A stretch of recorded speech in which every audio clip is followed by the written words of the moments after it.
Okey, 5, Elis 1, 2, 3.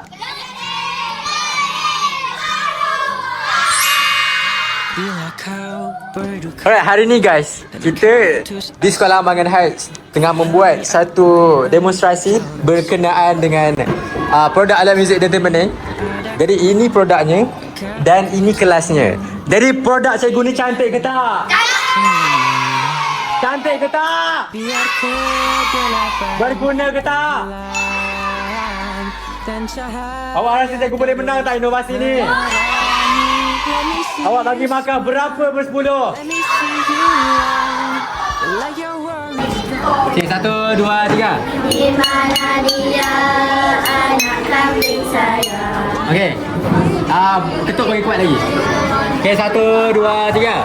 Di mana dia anak kambing saya? Di mana dia anak kambing saya? Lagi sekali, lagi sekali. Nyanyi di mana dia anak kambing saya tu je. Jangan lebih. Okey. Okey, lagi sekali. 1, 2, 3.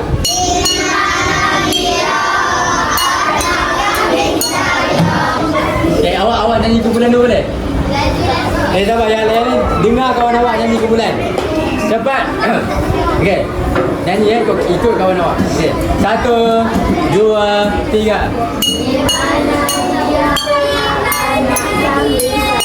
3. Okey, yang lain cikgu nak nyanyi. Di mana dia anak kambing saya. Okey, cepat. 1, boleh? Ne ne ne ne ne ne ne ne ne ne ne. Okey, cepat. 1, 2, 3. Di mana dia anak kambing saya? Okey, dah. Lagi sekali. Lagi sekali. Ni baris yang sama. Okey, 1, 2, 3.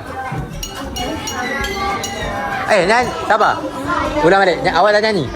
Cepat nyanyi. 1, 2, 3. Di mana dia anak kambing saya?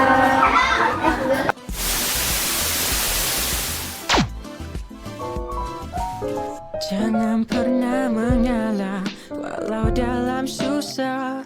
Kau teruslah melangkah dengan tabah. Tak pernah kau sendiri, adaku di sini.